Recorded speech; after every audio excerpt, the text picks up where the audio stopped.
안녕하세요. 사연에 빠지다의 DJ 민영입니다. 오늘도 두 가지 사연 준비되어 있으니 재미있게 들어주시고요. 구독과 좋아요 버튼도 눌러주세요. 그럼 오늘의 사연 함께 만나볼게요. 안녕하세요. 서울에 사는 30대 여자입니다. 딸 하나 키우면서 혼자 살고 있어요.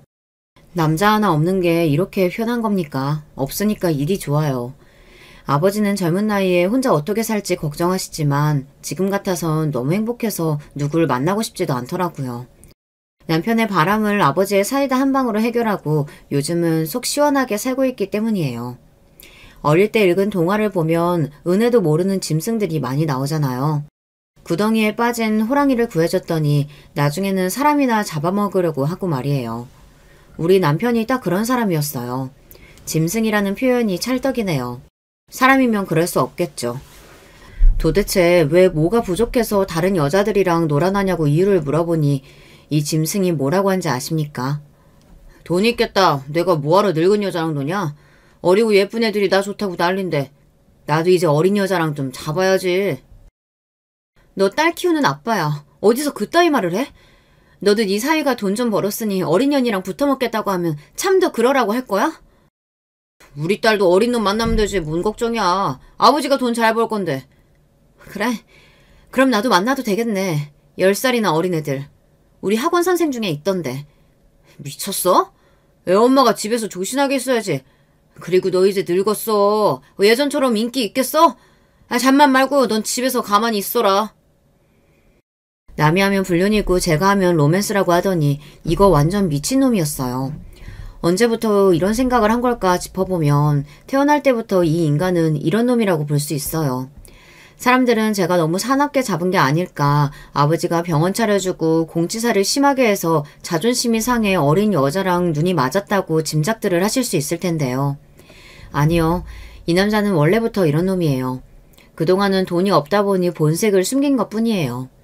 그러지 않고서야 사람이 이렇게 달라질 수는 없거든요. 돈 있으니 어린 여자랑 자겠다니 뭔 개소린가 싶어서 듣기 싫어서 남편 입에다 제가 코푼 휴지를 쑤셔 넣었습니다. 이 쓰레기야, 입 닫아라. 더 열면 너 위자료 더 내야 돼. 알아? 저는 이 남자를 용서하기는커녕 본때를 보여줘야겠다 싶었어요. 생각 자체가 썩어도 보통 썩은 게 아니잖아요. 제가 이렇게 생각하고 있었는데 아버지도 마찬가지였나 봅니다. 여자고 남자고 가정생활에 충실한 아내와 남편에게 상처를 주면 혼이 나야 합니다. 그대로 이혼하면 안 돼요. 쓰레기 아무데나 버리면 다른 사람 피해를 주니까요. 여기 찾아온 이유가 바로 이 짐승 같은 놈들을 혼낸 이야기를 하러 왔어요. 사람들이 그러길 여기에다 사연을 남기면 속이 그렇게 시원하다고 그러더라고요. 모쪼록 제 이야기를 잘 들어주시면 감사하겠습니다. 우리 아버지는 동네에서 소문난 딸바보였어요. 엄마는 난소에 문제가 생겨 임신이 힘든 상황이지만 어렵게 저를 낳았거든요. 그래서 아버지는 제가 태어난 후 불면 날아갈까 금지 오겹으로 키우셨어요. 하긴 어떤 사람이 자기 자식이 안 귀하게 여기겠어요. 하지만 아버지는 유별나게 딸을 사랑했죠. 아버지는 공인중개사로 일하시다 부동산 투자로 돈을 벌었어요. 그래서 건물도 사고 임대사업도 시작하셨어요. 그래서 동네에서는 늘 유명한 사람이었습니다. 게다가 매일 저를 업고 다니는 바람에 사람들이 팔불출이라고 놀렸어요. 우리 딸이에요. 예쁘죠? 얘는 진짜 귀해서 바닥에 내려놓지도 못하겠어. 2살부터는 아버지 취미활동에 제가 감초 역할이었어요. 등산 산악회에 가도 저를 업고 가고 볼링을 치러 갈 때도 데려가셨죠. 미술학원도 같이 가고 피아노도 함께 배우고 심지어 발레학원도 제가 아파서 빠지게 되면 뭘 배웠는지 보고 와서는 저한테 알려주기까지 했어요. 하지만 시간이 지나니 아이들이 놀리기 시작하더라고요. 10살 무렵인가 제가 독립을 선언해서 더 이상 학교나 학원이나 친구 노는 데 오지는 않으셨는데 조금은 섭섭했다고 해요. 아빠, 부탁이 있는데 저 독립하고 싶어요. 더 이상 따라다니지 마세요. 애들이 놀려요. 제가 당돌하게 말하니 아버지가 그래 안다니마 단칼에 제 부탁을 들어주셨죠. 물론 제가 먹고 싶다는 거 하고 싶다는 거 모두 하게 해주셨어요. 그렇다고 버릇없이 큰 건 아니에요. 어른들한테는 예의를 지키면서 제 의견을 말하는 당찬 여자로 키워주셨죠. 또 지금 잘 사는 걸 당연히 여기면 안 된다고 했어요. 가난한 사람을 도와야 한다며 아버지랑 봉사활동도 많이 다녔어요. 넌 운이 좋아서 아버지를 만났을 뿐이라고 하며 혹시 모를 특권의식을 내려놓게 했어요. 한마디로 돈 좀 있다고 버릇없이 구는 걸 막아주셨다 이거예요. 그렇다 보니 아픈 사람들에게 도움을 주고 싶더라고요. 그때부터 저는 의사가 되어야겠다고 결심했어요. 아버지 교육 철학 자랑을 이렇게나 길게 하나 싶을 텐데요. 이렇게 똑부러지게 키워놓으면 뭐합니까? 남자 보는 눈이 없는데 말이에요. 아버지가 그건 못 알려주셨어요. 왜냐고요? 모든 남자가 아빠 같을 줄 알았거든요. 다들 아버지처럼 소신있게 사람답게 사는 줄 알았죠. 짐승 새끼가 사람 가죽을 쓰고 저를 켜력할지는 몰랐어요. 하길 그걸 분간하기 어려우니 사람마다 속 터지는 사연이 생기는 거 아닐까 저 스스로를 위로하고 있네요. 다시 본론으로 돌아가면 전 의사가 되기로 한 이상 아버지의 전폭적인 지지를 받으며 공부를 시작했어요. 재력이 있는데 공부하는 게 뭐가 어렵겠어요. 다행스럽게도 서울에 있는 사립대 의대에 차석으로 입학했어요. 그때까지도 제 인생에 바리게이트는 하나도 없었거든요. 탄탄대로처럼 장애물이 없었는데 하지만 어느 날 브레이크가 필요하더라고요. 그동안 초등학교 때부터 의대까지 한시도 쉬지 않고 공부를 한 탓인가요? 몸에 무리가 왔는지 입이 돌아가 버렸어요. 그와 아사라고도 하는데 얼굴의 근육을 움직이는 안면신경의 기능에 문제가 생겨 얼굴에 마비가 오는 거래요. 눈도 완전히 안 감기고 귀도 안 들리고 발음도 부정확하고 음식물도 한쪽으로 흘리고 일상생활 자체를 하기 어려운 증상인데요. 어느 날 자고 일어났더니 입이 왼쪽으로 쏠려 있었어요. 저는 거울을 보고 그대로 혼절했는데요. 눈을 떠보니 응급실 침대였죠. 아버진 미친 사람처럼 뛰어오셨더라고요. 엄마한테 그동안 왜 애 관리를 하지 않았냐며 혼을 내지만 마치 자신한테 하는 것 같았어요. 공부를 잘하는 것도 중요하지만 역시 부모에게는 자식 건강이 최고의 효도예요. 아버지는 그때부터 잠을 제대로 주무시지 못했어요. 저처럼 마비가 와서 한 번쯤 돌아가면 좀처럼 정상으로 돌아오기 어렵다고 했어요. 특별한 원인도 없어요. 몸이 피로하거나 스트레스를 많이 받으면 나타난다고 하는데 그동안 과로가 있었나 봐요. 학교를 휴학하고 집에서 쉬었습니다. 아버진 10만리를 따라다니며 산삼을 캐서 저를 먹이기까지 했죠. 1년을 꼬박 정성을 들이니 다행히 입이 제 위치로 오긴 하더라고요. 하지만 공부를 시작하니 다시 입이 돌아가고 말았어요. 결국 저는 의대를 그만두고 말았죠. 얼마나 울었는지 몰라요. 입이 돌아가기 전부터 사귀던 남자친구가 있었는데요. 바로 지금의 남편이에요. 동기로 제가 건강으로 무너지니 많은 의지가 되어주었어요. 그때는 사람다워 보이긴 했어요. 제가 영문과로 전과하고 영어 강사나 번역 일을 했어요. 남편은 군대를 다녀오고 남편은 인턴에서 레지던트 전문의까지 의사로 성장했어요. 왜냐고요? 바로 저의 뒷바라지가 있었기 때문이에요. 내모까지 열심히 해. 그러면 빠르게 개업할 수 있대. 아버지가 그랬어. 남편은 정형외과를 전공했는데요. 척추관절병원을 개업하는 게 자신의 바람이라고 그랬어요. 자기는 의사가 돼서 돈을 많이 벌고 싶지만 신부의 무릎이나 시부의 오십견도 고쳐주고 싶기에 정형외과를 선택했다고 했어요. 자기가 대학 1학년 때 부잣집 딸을 만날 줄 몰랐다고 해맑게 웃던 모습이 아직도 선해요. 나 그렇게 부자 아니야. 먹고 살 정도지. 자기는 도대체 어느 정도인데? 말하면 나 싫다고 도망갈 것 같아. 아버지 막노동하시고 엄만 건물 청소해. 집은 반지하 단칸방이고 아버지 빚도 있어. 아주 거지 같은 환경이지. 난 학원도 다녀본 적 없어. 아버지 오죽하면 공부 그만두래. 돈 없다고. 그렇구나. 근데 너 대단하다. 혼자 공부 열심히 했네. 이래도 나랑 사귈 수 있어? 애들이 그러는데 너희 아빠는 건물주라며? 건물이 한두 개가 아니라고 하던데. 그게 무슨 상관이야. 집안 환경은 관심 없어. 내가 원하는 건 변하지 않은 마음이야. 그건 나 자신 있다. 솔직히 너니까 사귀는 거지. 내 주제에 무슨 연애냐. 자수성가한 아버지와 남편이 비슷하게 느껴졌습니다. 의사가 돼서 가난한 사람을 돕겠다고 했는데 이왕 이렇게 됐으니 사랑하는 남자를 돕자는 생각이 강했어요. 만나는 남자애가 있는데 가정환경이 어려우니 아버지한테도 도와달라고 했어요. 선뜻 아버지가 남편을 만나보자고 하시더라고요. 자초지정을 돕고서 아버지는 학비를 주시기로 했어요. 남편의 순수한 성품이 마음에 든다고 하셨죠. 학비 준다고 해서 우리 딸 억지로 만나지는 마라. 헤어지고 싶으면 헤어져도 돼. 앞으로 자네가 공부 열심히 하면 계속 줄 수 있거든. 나중에 갚으면 되는 거니까 세상은 넓고 여자는 많잖아. 아닙니다. 저한테는 오직 혜임이밖에 없습니다. 여기가 군대야? 오버하지 말고 작은 목소리로 말해. 장인어른 앞이라 너무 떨려. 죄송합니다, 장인어른. 목소리가 높아지네요. 벌써 장인어른이야? 우리 딸이랑 결혼하려면 적어도 10년은 지나야 돼. 그동안 자네 계속 지켜볼 거야. 어떤 놈인지. 아버지 앞에서 밥도 못 먹고 손을 달달 떨면서 저를 사랑한다고 하던 남자였어요. 적어도 그때는 말입니다. 그 후부터 남편은 우리 아버지 돈으로 공부하고 용돈도 받았어요. 10년 동안 다른 여자는 거들떠보지도 않았어요. 그렇다고 남편의 외모가 비호감은 아니에요. 학교나 병원에서 여러 유혹도 많았거든요. 레지던트 때도 소개팅부터 맞선 의뢰가 많이 들어왔다고 했어요. 심지어 유명 병원장이 자기 딸을 소개한다고 해도 거부했대요. 자신은 열렬히 사모하는 여자가 있다면서 출세할 기회를 뻥 차버렸다는데 그 당시에는 남편이 너무 사랑스러웠어요. 지금은 가증스러워 죽겠어요. 남편은 성격대로 넘보지 못할 나무는 애초부터 보지 않았을 뿐인데 말이에요. 지고지순한 사랑에 환상이 있던 저는 노래방 18번도 김범수의 끝사랑이에요. 노래 가사대로 남편이 내 첫사랑이고 끝사랑일 줄 알았거든요. 저는 연애할 때도 완벽하게 남편을 믿지 않았어요. 드라마 보면 그런 거 있잖아요. 의사가 되니 애인 버리고 권력자 딸과 결혼하고 이런 거 말이에요. 그러면 탱크라도 빌려서 밀어버려야지 싶었어요. 근데 이 남자 그런 유혹이 있어도 저를 선택하는 모습에 감동받고 말았던 거죠. 그럴 때면 남편은 어깨를 으쓱하며 한 번 순정은 영원한 순정이라고 말하곤 했어요. 아버지는 10년 정도 지켜봤는데 그만한 놈 없다며 결혼을 허락했죠. 시모와 시부는 평범한 분들이었어요.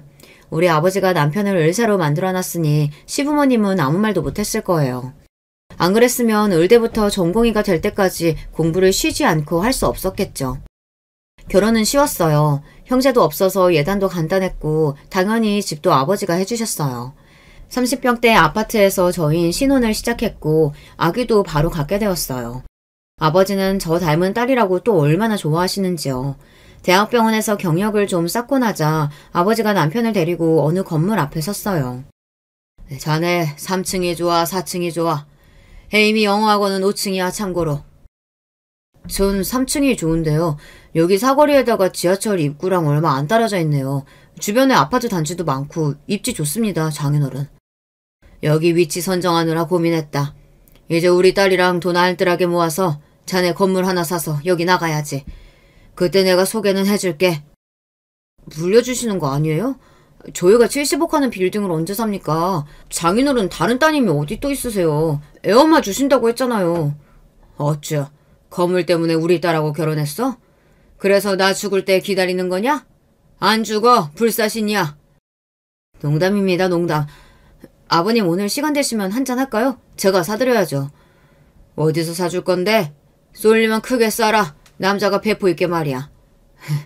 어디긴 어디예요. 토끼 같은 따님이 계시는 우리 집으로 가셔야죠. 한 푼이라도 아끼려면. 아버지는 6층짜리 건물에 제 영어학원이랑 남편의 정형외과를 만들어주셨어요. 저는 집에 있겠다 했지만 여자도 일을 해야 남편이 무시하지 않는다며 굳이 학원을 개원하라고 하시네요. 저도 원장이 되고 남편도 원장이 되어야 한다는 거였죠. 우리 딸은 본인이 봐준다면서요. 저는 눈물이 났습니다. 아버지의 배려에 감사했어요. 또한 정형외과는 오픈시 들어가는 비용이 상상을 초월하더라고요. 기계 하나에 1억이 넘는 것도 있었어요. 아버지의 무한한 사랑 덕분에 성대하게 병원이 완성되었죠. 개업식에는 시부모님도 초대했는데요. 진찰실, 엑스레이실, 물리치료실, 대기실 이렇게 마련된 세련되고 최첨단 병원 내부에 감탄한 시부와 시모는 우리 아버지 손을 잡으며 감사의 눈물을 흘렸어요. 우리 아들이 복이 있습니다. 이렇게 좋은 사돈을 만나고 말입니다.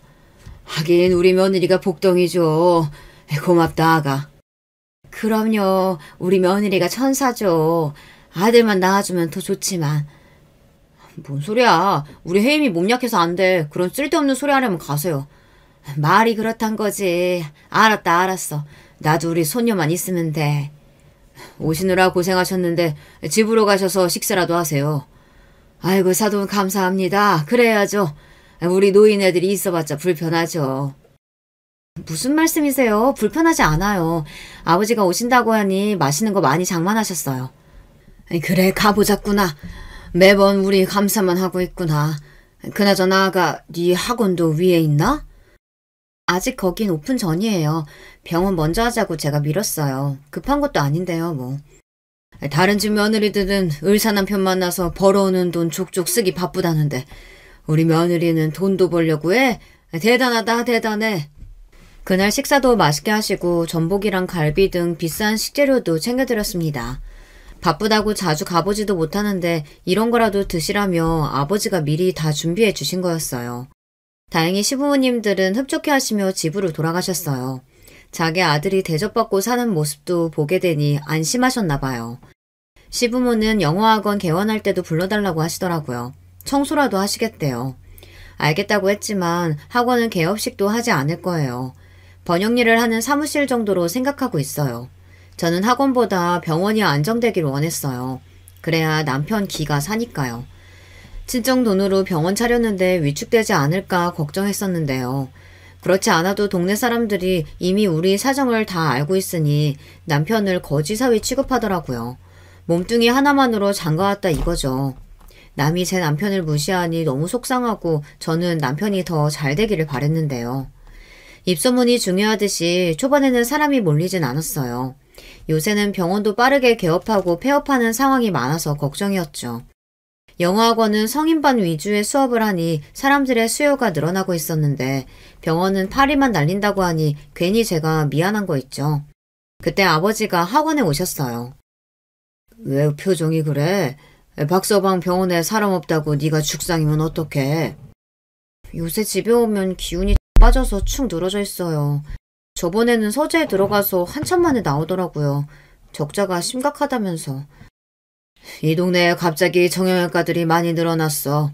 사거리 건너편에도 하나 더 생긴다고 하던데. 결국 라연이 아빠 병원만 안 되는 거잖아. 어떡하면 좋아? 간호사랑 물리치료사도 중요한 것 같아. 우리 병원 직원들은 친절한 사람이 없는 것 같고. 그나저나 무슨 일로 오신 거예요? 이제 물어보냐? 맨날 제 남편밖에 모르지. 아무튼 병원 잘 되려면 홍보가 생명이야. 아버지가 갑자기 싱글벙글 웃더니 남편 병원으로 함께 내려가자고 했습니다. 아버지의 건물에서 드라마 촬영을 한 적이 있는데 그때 담당 PD랑 아버지가 친하게 지냈대요. 그러다 다른 프로그램에서 의사 섭외가 필요한 상황이 발생했는데 아버지 사위가 의사라는 말을 듣고 전화를 했다고 합니다. 아침 건강 프로그램으로 정형외과 건강 정보를 알려주면 되는 일이며 일주일에 한 번 정도 출연 예정이라며 남편의 의사를 물었죠. 당연히 나가야죠. 장인어른 정말 감사합니다. 이 은혜에 꼭 갚겠습니다. 허우대가 멀쩡한 의사가 나와서 설명까지 잘하니 시청자들이 좋아했어요. 그러다 보니 전국 각지에서 환자들이 남편 병원을 찾아오기 시작했어요. 한 달만 하기로 한 출연 계획이 6개월로 늘어났습니다. 그랬더니 더 많은 환자가 오더라고요. 병원에 환자가 없을 때는 비 맞은 개처럼 축 늘어져 있었거든요. 반년 만에 남편의 어깨가 태평양처럼 펴진 모습을 보니 제 기분이 좋더라고요. 정기적으로 프로그램에 출연하는 것은 끝났지만 그 후에 의사 패널이 필요할 때 각 방송사에서 남편을 찾았더라고요. 그렇게 인기가 있으니 한 회사에서 남편의 유튜브 채널을 만들고 관리해주겠다고 했어요. 이제는 방송국에 가지 않고도 의학 정보도 알려주고 병원 홍보도 하게 되었어요. 아버지는 남편의 병원을 차려주며 세를 받지 않았는데요. 3층은 물론 2층까지 병원 건물로 쓰게 돼버렸어요. 1층은 약국이 들어와 있었고 남편 병원이 잘 되니 4층과 5층에도 소아 청소년과 내과가 들어오겠다고 줄을 서니 저는 학원을 옮기겠다고 했어요.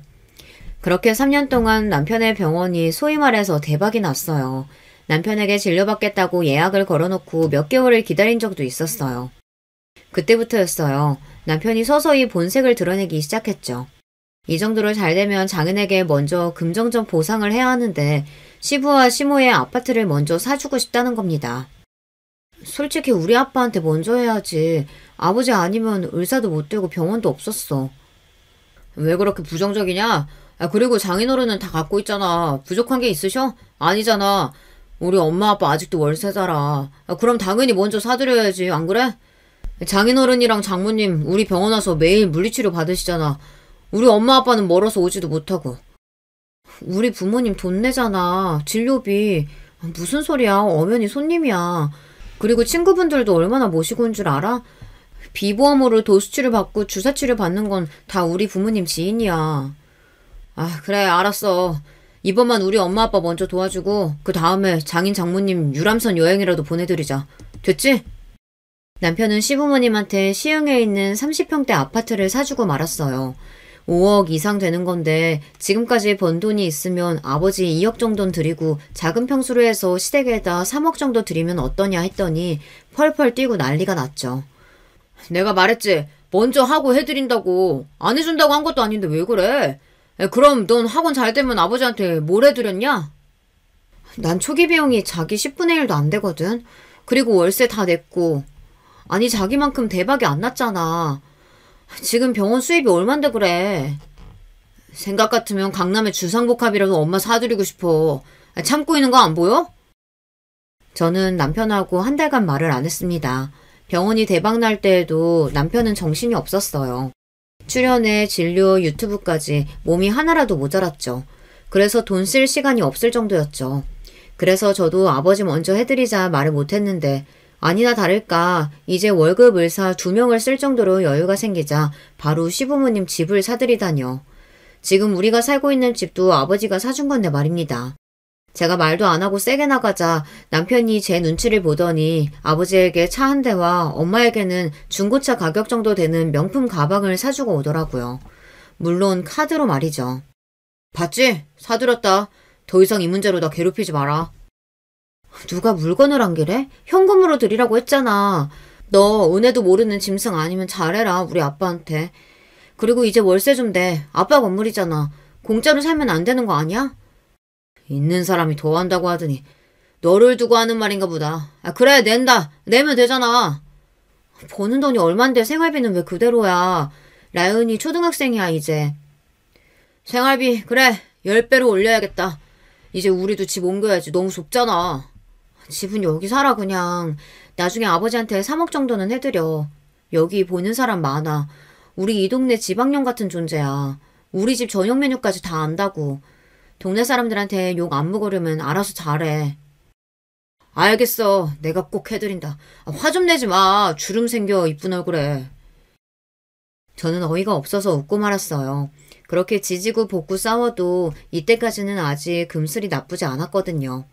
아버지 용돈 드리라고 한 것도 남편은 잊었는지 자기 차 바꾸고 시모랑 시부차 사주고 골프채 사고 아주 난리가 났어요. 그동안 못해본 걸 신나게 하고 다니더라고요. 제가 더 이상 참지 못하고 아버지 용돈 드리라고 소리를 지르니 3억은 못 드리고 300만 원씩 용돈이라도 드린다고 했어요.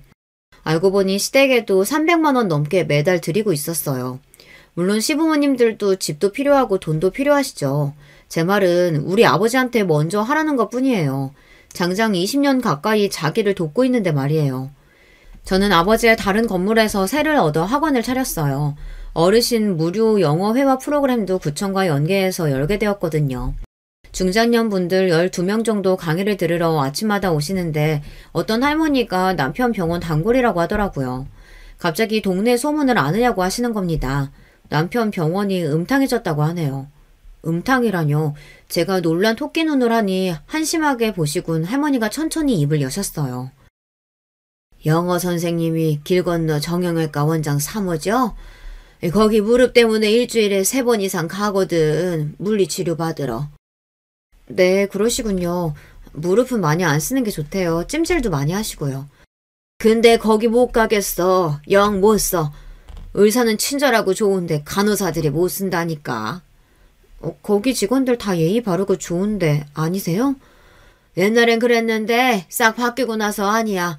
옷이 너무 꽉 붙어. 눈 뜨고 못 볼 지경이야. 저는 할머니 말에 이해가 되지 않았어요. 요새 우리 부모님도 당분간 못 가셨거든요. 지방에 별장을 짓는다고 자주 내려가시는 통에 서울에 안 계시는 날이 많아서요. 저도 딸 공부 봐주고 번역하고 학원 운영하고 집안일까지 정신이 없었거든요. 그래서 그날 병원에 가보기로 했어요. 음탕이라는 단어가 내심 걸리긴 했지만요. 초등학생 딸과 함께 병원에 갔다가 저 기절초풍했습니다. 간호사들이 말이죠. 미니스커트에 가슴골이 드러난 상의까지 입고 앉아있는 거 있죠. 하얀색이라 오히려 더 야하게 보였어요. 순간 여기가 라스베가스도 아니고 라운지일 것 같이 느껴졌어요. 주변을 둘러보니 손님들은 거의 남자들이었어요. 게다가 간호사들도 제가 환자인 줄 알더라고요. 이번 기회에 새 사람으로 싹 바꾼 모양이었죠. 그래서 남편 병원에 자주 와야 하는 건가 봐요. 저는 그런 게 너무 싫었거든요.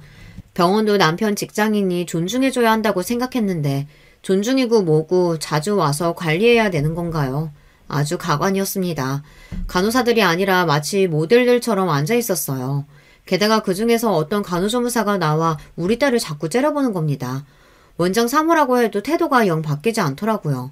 도대체 나를 어떻게 소개했으면 저럴까 싶었습니다. 간호자무사님 이름이 뭔가요? 왜 명찰도 안 달고 저기 할머니 침대에서 내려오는데 붙잡는 사람도 없어요. 여기 담당 간호사 누구예요? 간호실장님 안 계세요? 네? 안시연인데요. 실장은 저예요. 할머니 담당은 물리치료사고 명찰은 달 곳이 없었어요. 다 기어가는 목소리로 이렇게 대답하는 거였죠. 간호조무사 된 지 1년도 안 된 여자가 무슨 실장이라고. 그래도 얼굴은 가장 예뻤어요. 무슨 걸그룹 멤버처럼 앉아있긴 했어요. 저는 됐다고 하고 병원을 빠져나왔어요. 진료실로 가서 당장 붙들고 나오고 싶은데 아이를 데리고 집으로 돌아왔습니다. 퇴근 시간만 기다리고 있었는데요. 아니 온다고 했으면 와야지. 기다렸잖아. 라윤이랑 밥 먹자며. 성적으로 무슨 문제 있니? 아니면 클럽에 가고 싶어? 그것도 아니면 정신 문제야? 뭐라는 거야 또? 넌 내가 병원 대박난 이후부터 더 날카로워. 왜 그래? 간호조무사들이 왜 그러고 입고 앉아있는데 치마는 왜 그렇게 짧아? 팬티 다 보이겠던데. 아 그거? 요즘 MG 간호사들이 패션에 관심이 많더라고. 외국에 있는 간호사 같지 않아? 새로 나온 유니폼이라고 입고 싶다고 해서 입혔는데 아니야? 사람들이 욕하고 난리 났어. 애들이 바꾸던지 유니폼을 바꿔. 왜 보기에 창피하지도 않아? 음탕하대 어떤 할머니가. 음탕?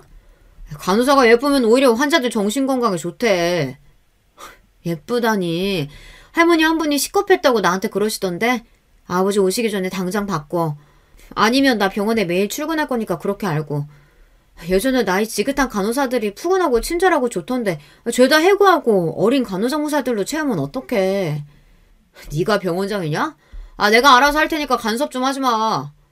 그게 무슨 간섭이야. 병원에 대해서 나는 한마디 발언권도 없어? 그리고 안시연? 걘 뭐야? 실장인데 경험이 없어? 명품 쇼하는 줄 알았어. 넌 그게 문제야. 안시연이 네 친구냐? 그리고 실장 경험으로 하냐? 너처럼 부자 아빠나 있어야 할 명품 입냐고. 시연이 아니 안 실장한테 뭐라고 했어? 놀고 있네. 안시연이 친구였으면 확 그냥 속눈썹 뜯어놨어. 직원 관리해라. 옷 다 바꾸고. 나 이 정도 말할 권리 있다. 알지?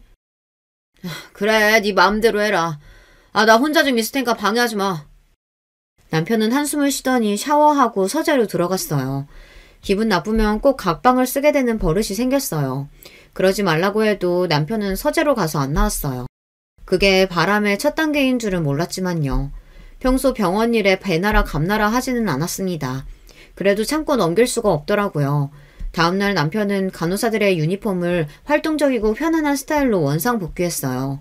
그때는 내 의견을 잘 들어준다고 생각했는데 지금 돌아보니 병원에 자꾸 찾아올까 그랬나 봐요. 그렇게 몇 개월이 더 흘러갔어요. 하지만 여자의 촉이 있잖아요. 남편의 모습이 예사롭지 않아 보였어요. 전보다 패션에 관심을 더 두는 것 같았어요. 예전에는 제가 꺼내준 대로 옷을 입고 나갔는데 요새는 자기가 인터넷이나 백화점에 가서 사오더라고요. 그리고 평일 퇴근 후에 운동 간다, 친구를 만난다 이런 식으로 약속이 늘어났어요. 하지만 설마 여자를 만날까 싶지는 않았거든요. 동네에서 우리 아버지 사위인 걸 모르는 사람도 거의 없고 TV에 나왔는데 얼굴 팔릴 일을 할까 싶었어요. 하지만 인간들은 예상을 뒤엎는 법이니까요. 남편의 병원이 잘 되다 보니 씀씀이가 커졌어요. 명품 옷도 사입고 외제차도 새로 뽑고 예전에 가난한 고학생이 아니었는데요. 게다가 병원 수입을 자꾸 숨기는 느낌이 들었어요. 처음에 용돈도 타서 쓰고 모든 수입을 제가 관리했어요. 하지만 자기도 자기가 번 돈 쓰고 싶다고 난리를 쳐서 경제적으로 우린 각자 번 돈을 각자가 관리하기로 했거든요. 사람들은 남자한테 돈이 생기면 바람이 난다고 저를 걱정했지만 평생 돈에 주눅들어 살아온 남자가 자기가 돈 벌어서 스스로 관리하는 것도 좋겠다 싶어 그러자고 했어요. 그런데 일이 묘하게 꼬이는 느낌이었습니다. 결국 우겨서 제가 수입을 관리하기로 했는데요. 처음에는 아버지한테 용돈도 드리겠다 큰 소리를 떵떵 쳤지만 나중에는 골프채 바꾸고 서재 꾸미고 자신한테 돈을 썼어요. 시부모님들한테도 돈을 많이 드렸는지 우연히 본 남편의 카드 명세서 안에는 시흥 대형마트나 근처 백화점에서 가전제품도 산 지출이 있더라고요. 남편은 부모님 뵙는 일이 많아졌어요. 일만 생기면 시흥이다, 엄마가 아프시다, 잠깐 시댁에 다녀오겠다 이런 식으로요. 자기가 효자 노릇을 하겠다는데 할 말이 없었습니다. 남편은 그동안 제대로 아들 노릇 한 적이 없었거든요. 시댁에 같이 가볼까 생각 안 해본 건 아니었는데 아들이 돈을 잘 버니 전에는 무조건 천사 며느리라고 하던 시모와 시부도 전보다 저에게 하는 행동이 달라지기도 했고요. 애는 하나로 끝이야? 둘은 낳아야지. 애 아범도 벌이가 좋은데 말이야. 그래. 예전에는 갖지 말라고 했지만 이제는 생각 좀 해봐라. 우리 아들 4대 독자야. 이렇게 둘째에 대한 압박에 자주 안 가게 되었어요. 남편이 알아서 할 테니 신경 쓰지 말라고 해서 아무 생각이 없었는데요. 요새는 심하게 시흥 시댁에 가는 일이 많아졌어요. 주말도 평일에도 시도 때도 없이 간다는 겁니다. 저는 이러다 시댁에 들어가서 살자고 할까 무섭기도 하더라고요. 가끔 시모가 엉뚱한 말로 어깃장을 놓을 때가 있거든요. 그래서 시모에게 전화를 했습니다. 아니나 다를까 시모는 대뜸 아이 가졌니? 이러는 겁니다. 안부차 전화했어요. 둘째는 고민 더 해봐야 할 것 같아요. 근데 아프신 건 어떠세요? 딸 생일이라 어디 가서 외식이라도 하자 했더니 갑자기 시모가 무릎이 아파서 시흥에 간다고 하지 뭐해요. 그래서 딸이랑 둘이 집에만 있었어요. 같이 가겠다고 했는데 괜히 번거롭게 그럴 필요가 없대요. 딸이 불쌍하죠. 저는 아버지의 사랑, 관심 충분히 받았는데 말이에요. 갑자기 효자가 되겠다는데 말릴 이유가 없었어요. 그런데 시모의 이야기는 달랐습니다. 그래도 며느리밖에 없구나. 아픈 건 어떻게 알았어? 애 아범도 바쁘다고 연락도 없고 라연이 생일인데 가보겠다고 하니 쌩 난리를 쳐서 안 갔다. 너희들은 우리 가는 거 안 좋아하잖아. 하긴 뭐 돈 많은 외할아버지가 있는데. 요새 저희 부모님 시골에서 펜션 짓느라고 바쁘세요. 라연이 생일 때도 못 오셨어요. 그나저나 애 아범이 자주 가니까 오지 말라고 하셨다고 해서 안 갔는데 섭섭하셨어요?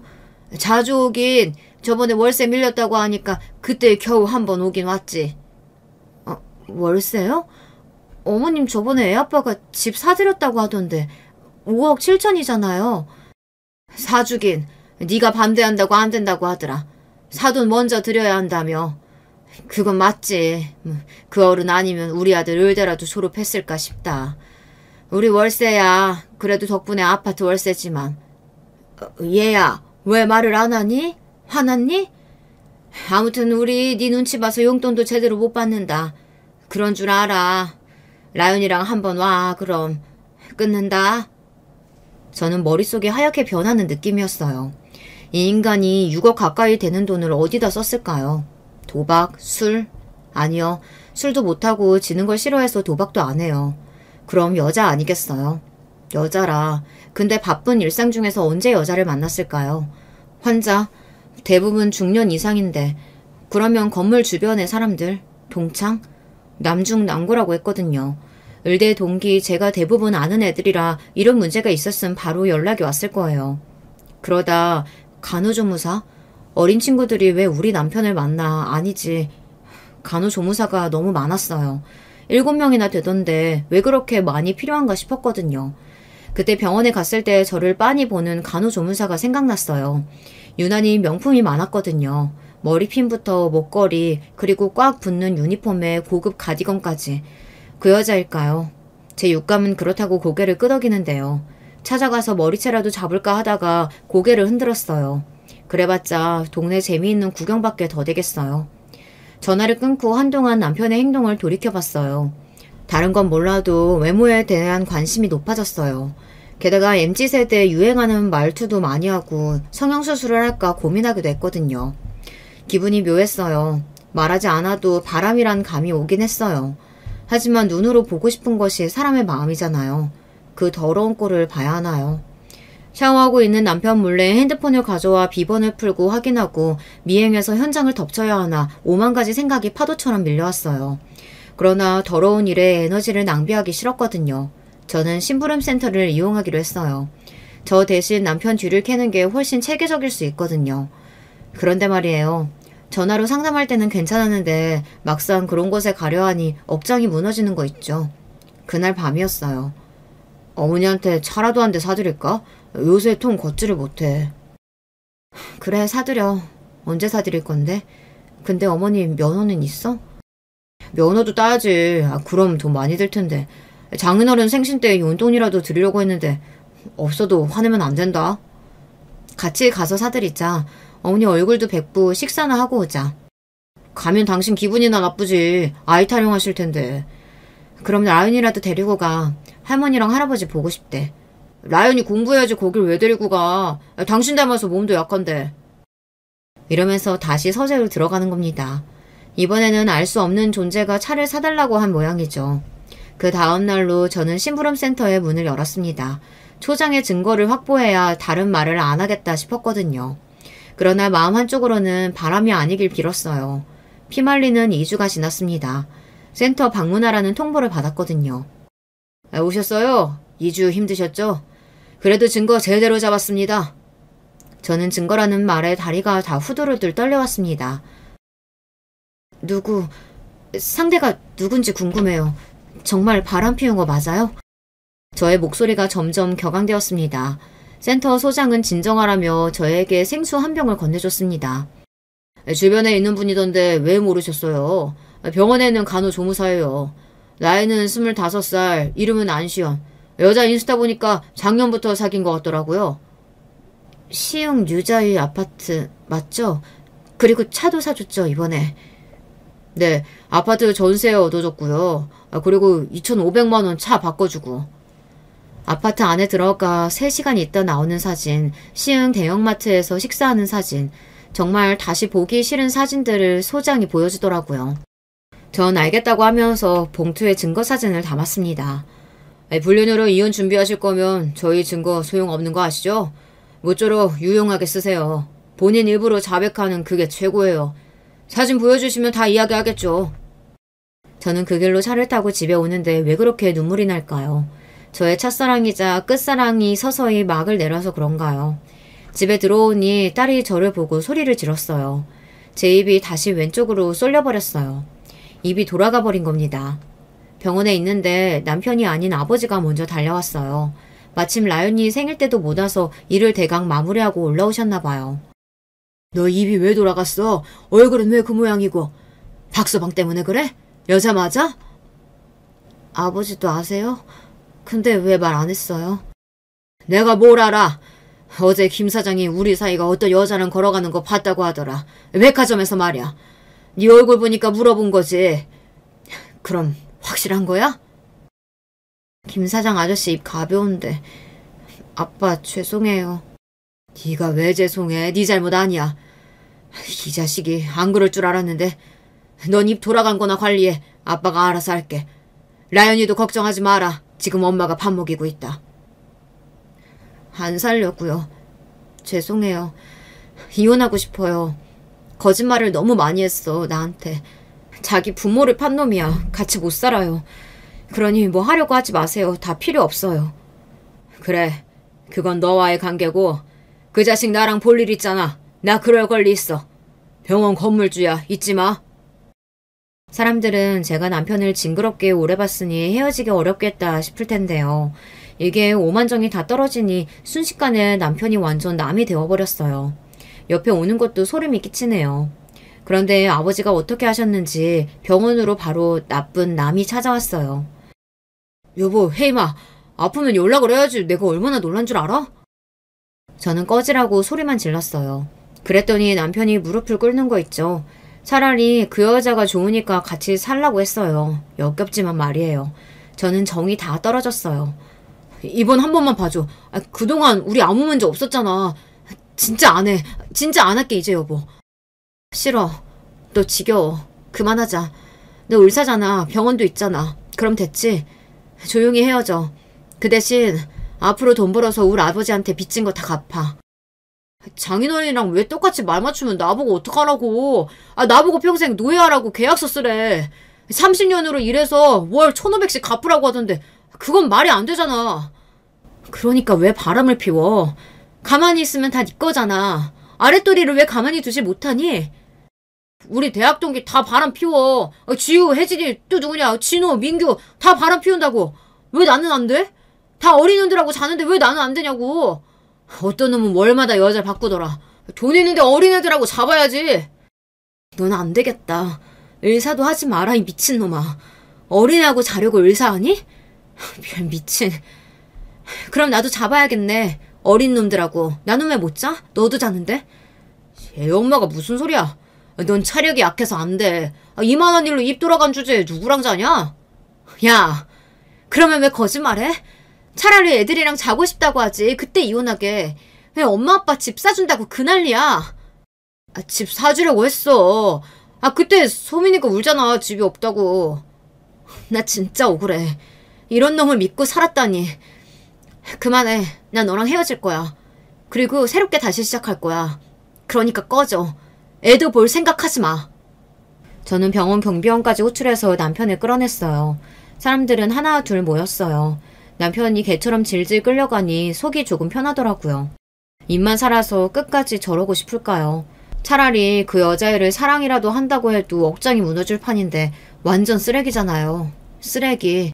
역시 쓰레기는 버려야 냄새가 안 나겠죠. 아버지는 의외로 그 여자의 부모를 찾아간 모양이에요. 여자의 부모가 하필 우리 아빠 건물에서 장사를 하네요. 이게 악연인가요? 그동안 잘해준 건물주의 등장도 황송한데 불륜이니 바람이니 하는 통에 부모가 난리가 난 모양이에요. 다신 장사 못하게 하겠다고 하니 딸 단속시키겠다고 했대요. 아버지는 전세금을 돌려받았고 여자애한테 사준 냉장고며 에어컨, 명품 가방, 자동차까지 다 받아냈어요. 다 주면 다른 가게 자리를 알아봐 준다고 하셨대요. 아버지는 남편을 끌고 시흥 시댁으로 쳐들어간 모양입니다. 시모랑 시부가 바들바들 떨고 앉아있었겠죠. 장인어른, 아무리 그래도 부모님 앞에 저를 끌고 오시면 어떡해요. 그러면 억울이야? 너 진짜 뻔뻔하다. 한 가지 물어봅시다, 사돈. 아드님 원래 이래요? 돈 때문에 이러는 거야? 우리 딸 입 돌아가게 한 놈 절대 용서 못해. 성질 같아선 되게 아는 일도 입 돌아가게 하고 싶은데 참고 있어요. 그래서 말인데 내가 이놈 머슴으로 부린다고 통보하러 왔소이다. 저 새끼들 호강에 겨워서 요강에서 놀고 있는 놈이에요. 어디 우리를 팔아서 바람을. 마음대로 하세요. 제가 부모로 자격이 있습니까? 부모 자격 돈으로 하는 거 아닙니다. 저놈 머리가 이상해서 말이에요.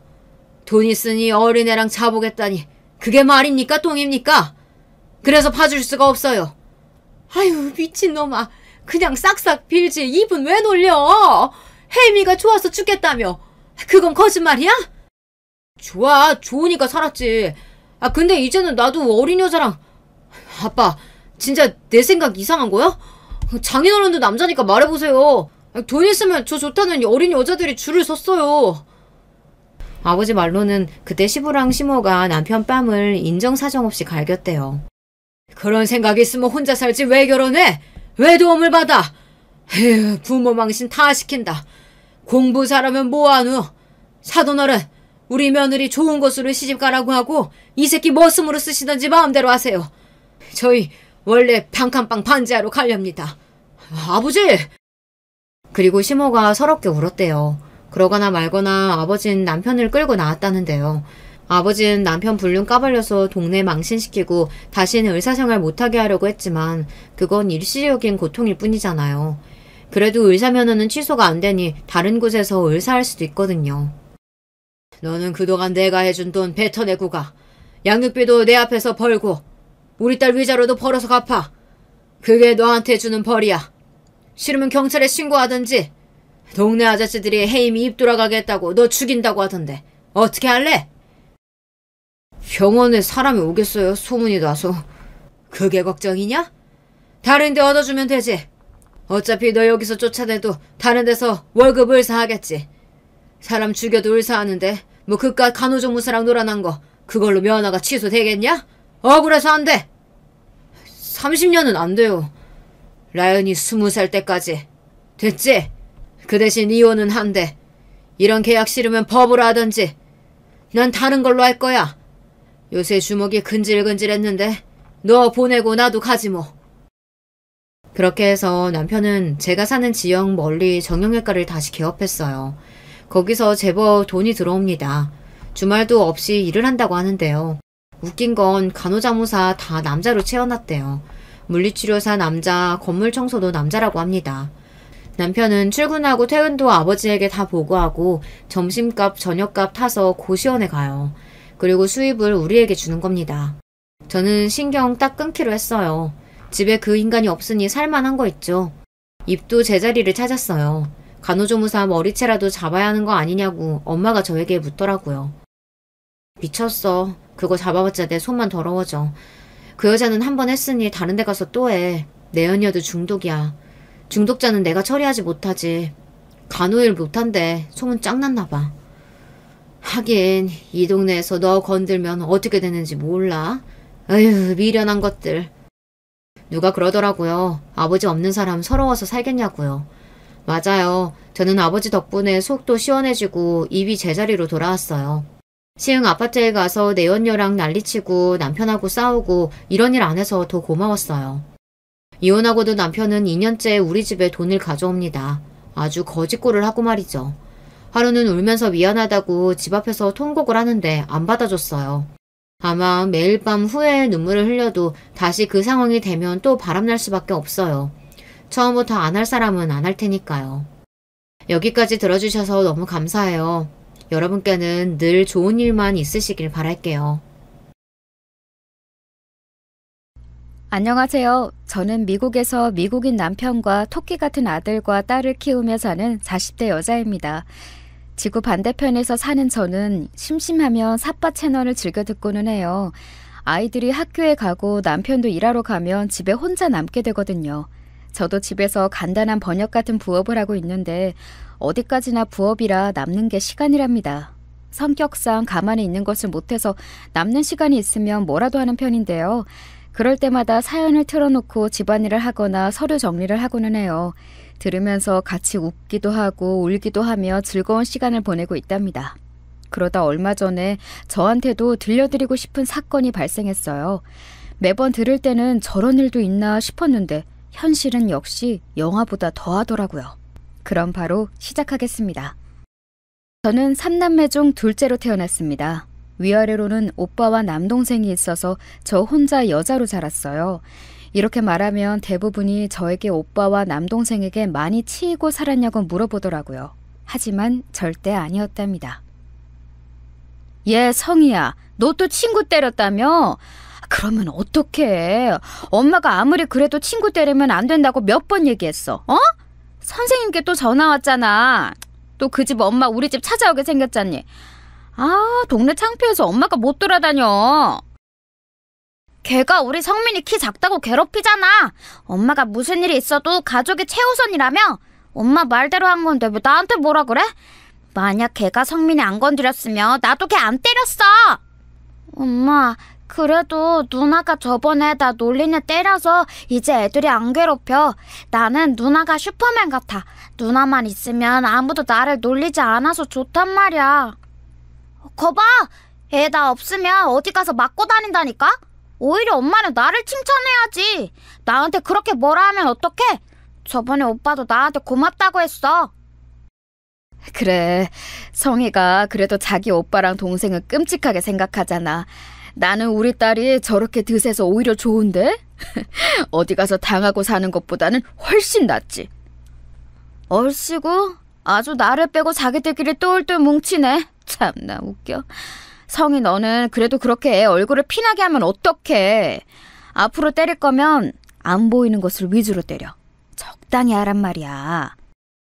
비록 제 성격이 매우 드세서 마치 골목대장처럼 지냈어도 우리 가족은 서로 화목했어요.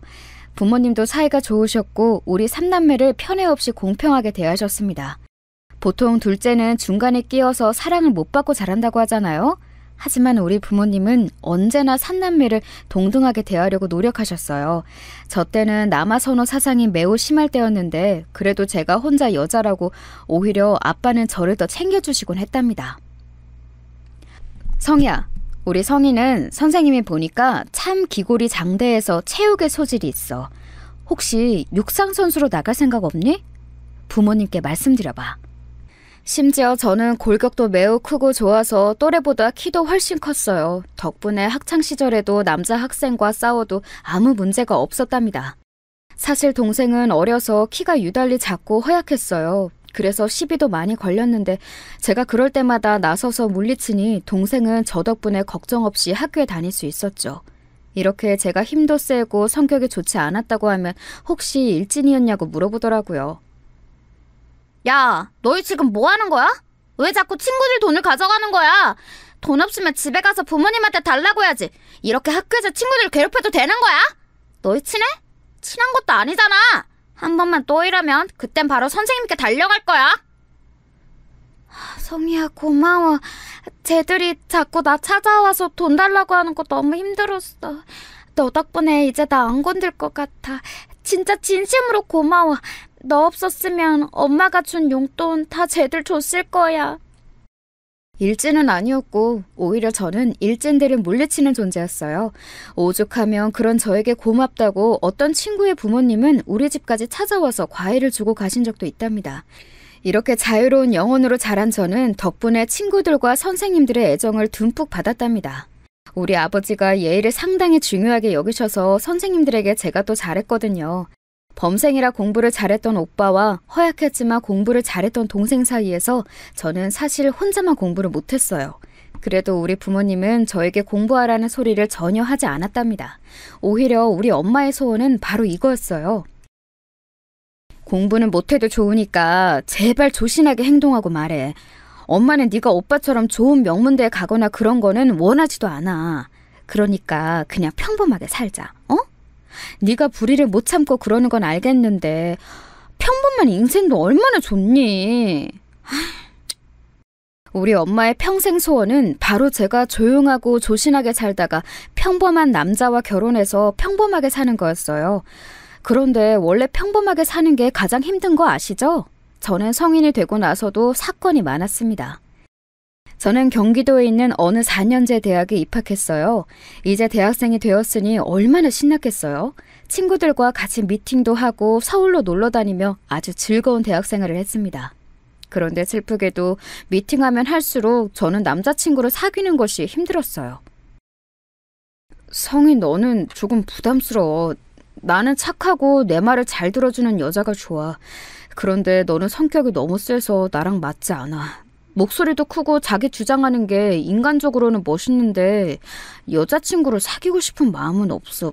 미안. 뭐? 내가 뭐 어때서? 나는 그냥 오빠랑 잘 지내고 싶었을 뿐이야. 그게 그렇게 부담이었어? 내가 결혼하자고 한 것도 아니잖아. 그냥 같이 재밌게 데이트하자는 건데 이게 뭐가 그렇게 부담이 됐다고 그러는 거야? 네가 지금 이렇게 말하는 것도 여자로 느껴지지 않아. 미안. 그리고 우리 집하고 학과 건물 그만 찾아와 주라. 부담스러워. 저는 처음 시작한 첫사랑도 부담스럽다는 이유로 대차게 거절당했어요. 얼마나 슬펐는지 친구들과 술을 아주 많이 마시기도 했죠. 당당하고 어디서도 기죽지 않는 성격은 우리 가족에게는 해결사라 좋았지만 개인적인 연애사에선 길을 펼치지 못했답니다.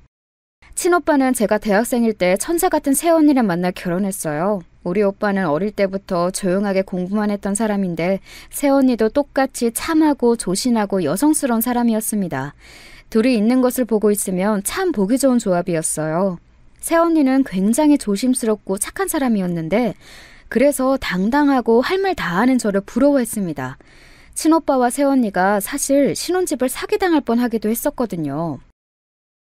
아줌마, 분명히 저번에는 그냥 알아서 도배랑 다 해준다고 했잖아요. 그런데 이런 식으로 말 바꾸셔도 되는 거예요? 그리고 왜 자꾸 말이 만날 때마다 달라져요? 이렇게 착한 사람들이라고 막 등쳐먹고 이래도 되는 거예요? 네? 동네에서 장사하면서 이러면 안 되는 거지. 아우, 알겠으니까 그만 찾아와, 학생. 학생이 결혼하는 것도 아니잖아. 뭘 이렇게 찾아와서 난리치는 거야. 내가 학생 오빠네 부부한테 절대 사기 안 칠 테니까 그만 찾아와. 부동산 거래를 하다 보면 참 황당한 일들이 많잖아요. 우리 오빠와 새언니도 억울하게 당할 뻔했던 것을 변호사도 아닌 제가 나서서 해결했답니다.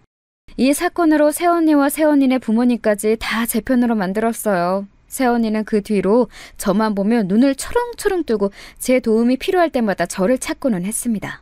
언니가 그럴 때마다 저는 내심 기분이 좋았죠. 아가씨, 이번 소개팅은 진짜 괜찮아요. 내가 사전에 물어봤는데 활발하고 당당한 여성이 좋다고 하더라고요.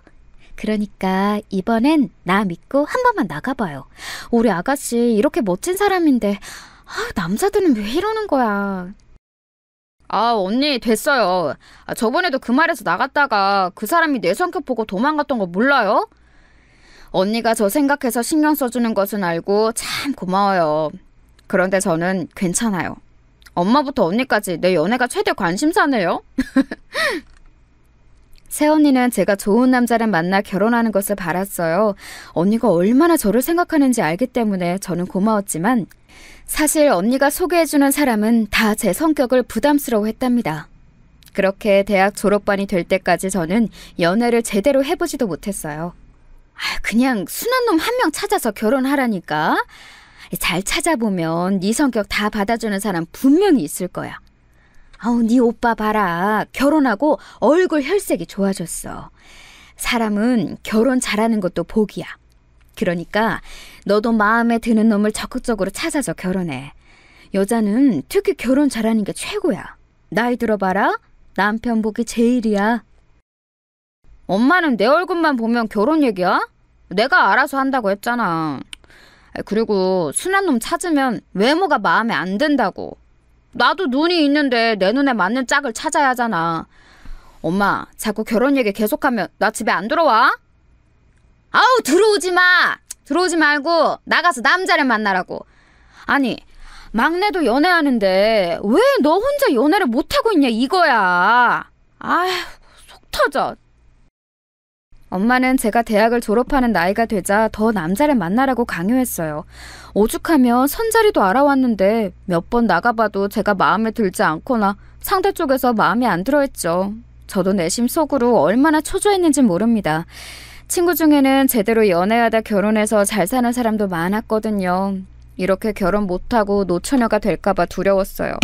하지만 이런 저에게도 운명의 상대가 나타나게 되었습니다. 말 그대로 운명처럼 나타난 그 사람은 미국인이었어요. 그날은 제가 친구를 만나러 서울에 갔던 날이랍니다. 서울역 앞에서 만나기로 했는데 어떤 사람이 저에게 말을 걸었어요. 네네. 외국인이네. 어떡하지? 나 영어 못하는데. 어디 가는데요? 나 영어 못해요. 어디 간다고? 명동? 명동! 오케이, 이리 와요. 그 외국인은 한눈에 봐도 눈에 띄는 외모를 가지고 있었습니다. 원래 남들 일에 참견하는 것을 좋아하는 저는 영어도 못하면서 그 외국인을 도와주었어요. 영어를 못하니까 그냥 한국말로 말했는데 이상하게 소통이 되더라고요. 근데 이름이 뭐예요? 이름. 이름이 영어로... 네임이 뭐예요? 케빈! 케빈, 반가워요. 나는 성희. 그렇게 서로의 이름만 겨우 교환하고 케빈을 데리고 명동으로 갔어요. 그렇게 저는 친구에게 다시 가려고 했는데 케빈은 자꾸 저를 따라왔습니다. 왜 따라와요? 명동 데려다 줬잖아. 나는 서울역 다시 가야 돼요. 친구 만나러 간다고요. 친구, 프렌드. 왜 이래? 슬프게도 저는 영어를 잘하지 못했어요. 케빈도 아주 기본적인 한국 단어를 제외하고 한국어에 능통하지 못했죠. 그런데 너무 즐겁고 놀라웠던 점은 그런데도 대화가 통한다는 거였습니다. 단어만 말하는데도 뜻이 통했어요. 결국 저는 케빈을 데리고 친구를 만나러 갔습니다. 야, 뭐냐? 왜? 저 외국인 뭐야? 나 너무 당황스러워. 야, 너 언제부터 영어 잘했어? 나 영어 한마디도 못하는데 어떡해. 이렇게 갑자기 데려온다고? 말도 없이? 야, 나도 오다가 만났어. 몰라, 말이 안 통하는데 자꾸 내 옆에서 따라와서 데리고 왔어. 그래도 사람은 착해 보여. 이것 봐, 혼자 웃고 있잖아. 계속 실실 웃던데? 야, 그냥 웃어. 그렇게 케빈과 우리는 말도 통하지 않았지만 아주 재미있는 시간을 보냈습니다. 집에 갈 때가 되었는데 케빈은 저에게 자기 전화번호를 알려줬어요. 얼떨결에 번호를 교환한 저는 아주 자연스럽게 케빈과 연락을 시작했습니다. 서로 영어와 한국어가 부족해서 사전을 끼고 대화했는데 그것조차 재밌었어요. 알고 봤더니 케빈은 한국으로 여행을 온 상태였습니다.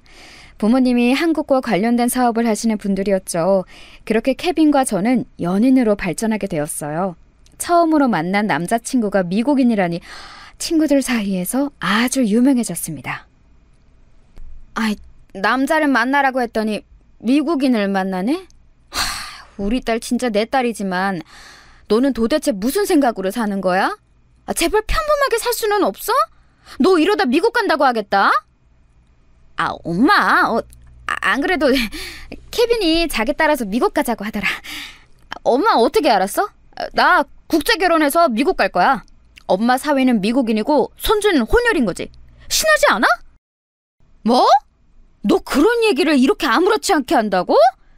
내가 진짜 너 때문에 미치겠어. 아이고! 여보, 빨리 여기 와서 앉아봐. 당신 딸 미국 간대. 내가 미쳐. 머리야. 도대체 누구 닮아서 이런 거야? 딸, 자세히 얘기해봐. 미국을 간다고? 너 그 미국 놈이랑 결혼해서 미국 간다고? 언제 정한 거야? 왜 그걸 지금 얘기해? 제발 뭐가 결정되면 엄마랑 아빠한테 얘기하라고 했잖아. 어젯밤에 프로포즈 받았어. 그러니까 지금 얘기하지. 엄마랑 아빠가 그랬잖아. 내 성격 다 받아주는 사람 있으면 결혼하라며? 그게 케빈이야. 한국에는 내 성격 좋아하는 남자 없잖아. 운명의 상대를 만났으니 내가 미국을 가는 게 맞지. 아유, 미치겠다. 미치겠어. 당장 그놈 데리고 와. 지금 우리 집으로 오라고 연락해. 여보, 당신은 빨리 첫째랑 며느리 불러. 가족회의 해야지. 하루도 조용하게 넘어가는 날이 없어. 응? 그렇게 케빈을 집으로 불러서 얘기하는데 저를 제외한 가족들은 영어를 잘하지 못했어요. 오빠와 새언니가 공부를 잘하긴 했어도 회화랑 시험 영어는 완전히 다른 영역이었죠. 케빈은 특유의 웃는 얼굴로 어색한 한국어로 말했습니다. 나 성이랑 결혼해요. 미국에 갈 거예요. 성이랑 나랑 운명이니까 결혼합니다. 케빈의 어색한 한국어를 듣고 부모님은 넋이 나간 표정이었습니다. 하지만 엄마랑 아빠도 알고 있었어요. 제가 한다면 아무도 못 말리는 고집의 소유자였고 또 그렇게 대학 내내 결혼할 남자를 찾았어도 찾지 못했다는 사실을요. 그렇게 얼떨결에 저와 케빈은 한국에서 결혼식을 올리게 되었습니다. 케빈의 부모님이 미국에서 한국으로 오셨는데 그래서 우리 가족은 급하게 기초영어 회화를 배우기도 했어요. 중간에서 영어와 한국어를 서로 통역하느라 힘들었지만 즐거웠습니다. 그렇게 결혼하고 저는 미국으로 가서 살게 되었죠. 케빈의 부모님은 알고 봤더니 미국에서 아주 큰 사업을 하고 있었어요. 케빈을 만나며 돈이 꽤 있는 것 같다고 생각했는데 생각보다 더 큰 회사였습니다. 덕분에 미국에서 사는 삶은 상당히 만족스러웠어요. 행복한 신혼생활을 보내면서 아이도 2명이나 출산했고 평범하게 살고 있었어요. 성희야, 엄마랑 아빠가 몸이 갈수록 점점 늙는 게 느껴지는데 우리 딸 얼굴을 잘 못 보니까 너무 속상해. 케빈하고 한국에 들어와서 몇 년이라도 살면 안 되겠니? 평생 미국에서 살면 엄마랑 아빠는 이렇게 1년에 겨우 한두 번만 보며 살아야 해? 나도 엄마랑 아빠 너무 보고 싶어. 미국 생활도 행복하고 시부모님이나 케빈이 잘해줘서 좋은데 그거랑 별개로 한국이 되게 그리워. 케빈하고 얘기해보고 결정되면 알려줄게. 케빈이 일 때문에 한국 오는 게 힘들면 내가 애들 데리고 혼자라도 가야지. 미국에 온 지 5년 정도가 지났을 때 부모님이 저를 많이 찾기 시작했어요. 그러면서 저도 동시에 향수병이 심해질 때라 한국에 가고 싶더라고요. 케빈하고 얘기했더니 케빈은 제 의견을 존중했습니다. 그런데 케빈은 시아버지의 회사를 물려받을 입장이라 오래 미국을 떠날 수가 없었어요. 결국 저는 부모님의 집으로 아이 2명을 혼자 데리고 가게 되었습니다. 아직 아이들이 어릴 때라 초등학교에 들어갈 때가 되면 미국에 다시 오는 것으로 결정하고 한국으로 떠나게 되었죠. 케빈은 시간이 날 때마다 한국에 오기로 결정했어요. 그렇게 친정에서 살기 시작했는데 처음에는 아무 문제가 없었어요. 오랜만에 본 부모님은 세월이 야속하게도 많이 늙으셨더라고요. 그래서 케빈 돈으로 여기저기 많이 놀러 다녔고 딸 노릇을 제대로 했습니다. 우리 가족에게 불행은 더 없을 것 같았죠. 그런데 한 가지 사건이 발생하게 되었습니다. 아니 막내야, 뭐라고? 이게 무슨 소리야? 얌전한 고양이가 부뚜막에 먼저 올라간다더니 뭐? 여자친구가 임신했다고? 아유 세상에. 아 여보, 성희야 어떡하니? 여자친구는 뭐 하는 사람인데? 뭐? 대학생이라고? 몇 개월이야? 8개월? 야, 너는 이제껏 8개월이 될 동안 얘기를 안 하고 도대체 뭐 한 거야? 제정신이야? 아, 속 터져. 인간아, 이 망할 놈아. 엄마, 오빠 부부 불러. 가족회의 하자. 3남매 중 제일 순하고 조용했던 막내가 벼랑간 사고를 쳤거든요. 어렸을 때 너무 순해서 엄마가 공격성을 배우라고 일부러 운동 도장에 보낼 정도로 조용했던 막내였어요. 유난히 작고 말라서 괴롭히는 사람도 많았죠. 그래서 제가 그런 친구들을 대신 싸워서 혼내줄 정도였는데 그런 막내가 무려 6살이나 차이 나는 대학생 여자친구를 데려왔어요. 그것도 임신 8개월이라 지울 수도 없는 상태였죠. 막내는 대학원에 다니고 있던 상태라 둘은 모은 돈이라고는 없던 상태였습니다. 게다가 더 어이없는 것은 올케의 부모님이었어요. 우리는 돈 없어요. 내놓은 자식이니까 알아서 하세요. 지원해줄 돈은 없고 있어도 쟤한테 줄 돈은 없으니까 알아서 하세요. 결혼식장에는 갈 테니 할 거면 말하세요. 할 말 없으니까 지원 관련해서 연락할 거면 하지 마세요. 심지어 올케는 집에서 내놓은 자식이더라고요. 사실 올케의 첫인상을 보고 저는 대충 짐작하긴 했습니다. 왜냐하면 그래도 결혼 허락을 받으러 오는 자리니 엄마와 저는 진심으로 열심히 준비했거든요. 그런데 올케는 손에 아무것도 들고 오지 않았고 심지어 음식 평가도 했습니다. 그런데 갈비찜이 되게 짜요. 소금 맛이 너무 강해서 못 먹겠어요. 제가 그리고 해산물을 안 좋아해서요. 이건 못 먹겠어요. 엄마랑 저는 전날부터 올케가 온다고 열심히 준비했는데 얼마나 민망했는지 몰라요. 일단 임신한 상태고 그래도 손님이니까 별다른 소리를 하지 않았습니다. 사실 제 원래 성격이었으면 당연히 한마디 했을 텐데 엄마가 식탁 밑으로 다리를 자꾸 쳐서 입을 꾹 다물고 있었어요. 막내와 올케는 모은 돈이 없었으니 결국 선택은 하나였어요. 우리 부모님과 같이 살게 되었습니다. 올케와 막내가 같이 사니까 제가 나가야 하나 싶었는데 어차피 몇 년 있으면 저는 다시 미국에 갈 거라 굳이 집을 따로 구하지는 않았어요. 그렇게 막내와 올케와 저는 한 지붕 아래에서 살게 되었죠. 이때부터 올케와의 악연이 시작되었답니다. 사실 본격적으로 같이 살기 전인 결혼식 때부터 갈등은 있었어요. 저는 꼭 호텔에서 결혼식을 하고 싶단 말이에요. 여자라면 당연히 이런 로망하는 식은 있잖아요. 안 그래요, 형님? 형님은 제 맘 아시죠? 형님도 아주 좋은 고급 호텔에서 결혼했다면서요. 저도 남들이 볼 때 화려한 그런 곳에서 하고 싶어요.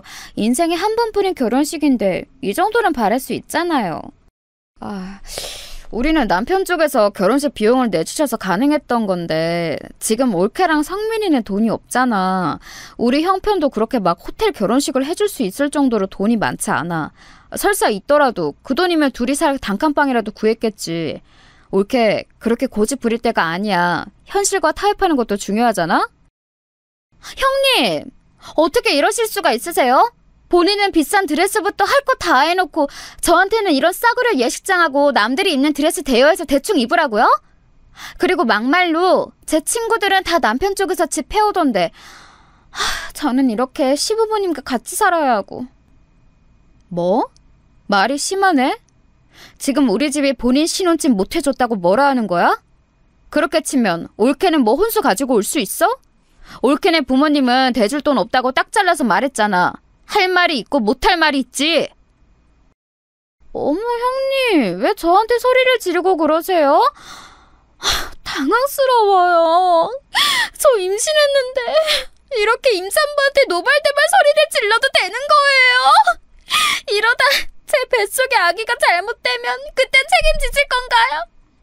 제가 이러려고 임신해서 결혼하는 줄 아세요? 너무해. 아이, 성이야, 너는 왜 애를 올리고 그래? 아우, 세아가, 우리가 미안하다. 우리도 성민이가 결혼할 때 주려고 모은 돈이 있는데 이렇게 빨리 갈 줄은 몰랐어. 일단 조금 더 모아서 나중에 아기 태어나고 몇 년 지나면 줄게. 응? 엄마, 뭐가 예쁘다고 줘? 그 돈이면 오빠랑 세원이한테나 줘. 이렇게 갑작스럽게 임신해서 결혼하는 애들한테 돈을 주고 싶어? 그리고 올케, 말은 똑바로 해. 누가 임신해서 결혼하라고 협박했어? 너희들이 그런 거를 왜 보상을 받으려고 해? 아무리 성격을 죽이고 꼭 참으려고 해도 올케는 도를 지나쳤어요. 결혼 전에 얼마나 부딪혔는지 모릅니다. 이런 제 성격을 이미 알던 막내는 제가 화를 내자 올케를 데리고 방으로 들어가거나 밖으로 나가더라고요. 그래서 결혼식을 정식으로 올리기도 전에 저는 올케와 틀어지게 되었습니다. 이런 사건이 몇 번 발생했고 급기야 나중에는 둘이 말도 하지 않았어요. 하지만 어차피 같이 살 예정이니 제가 더 나이도 많으니 먼저 다가갔습니다. 올케, 이제 결혼식 올리고 혼인신고하면 우리 정식으로 가족이 되는 거잖아. 그러니까 이제껏 안 좋았던 감정은 다 털어버리자. 어차피 같이 살 거니까 서로 안 좋은 감정을 간직하면 우리만 힘들 거야. 혹시 내가 했던 말이 상처가 되었으면 미안해. 네, 뭐 알겠어요. 저도 한 집에서 같이 사는데 불편한 관계로 있으면 힘들어요.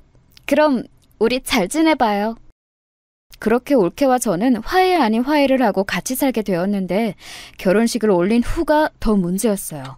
올케가 임신한 상태로 결혼식을 올렸고 그래서 얼마 지나지 않아 출산까지 하게 되었습니다.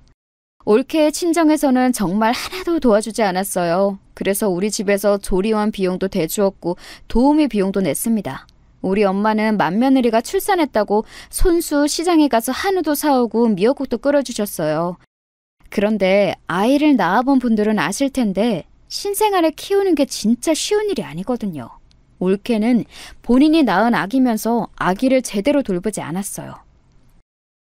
형님은 2명이나 낳아보셨으니 신생아 돌보는 게 쉬우시죠?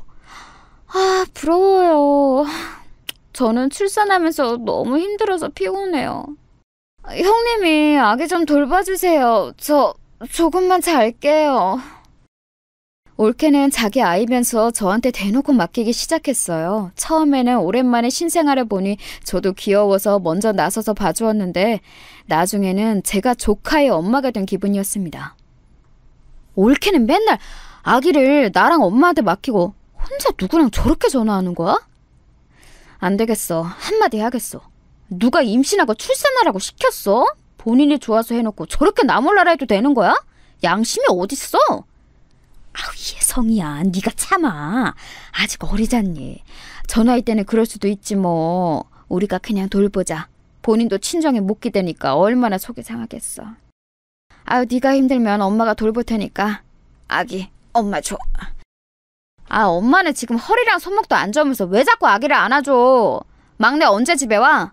저것들이 진짜 본인들이 좋다고 사고 쳐놓고 저래도 되는 거야? 아우 씨.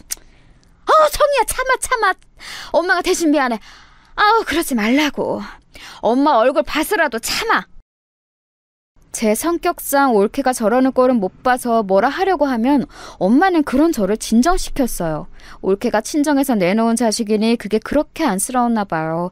저도 그래서 참을 리을 몇 개나 새기며 조카를 돌봤습니다. 저도 어린 나이에 시댁에서 아기를 낳고 생활하는 올케의 처지를 생각하니 인간 대 인간으로 안쓰러웠죠.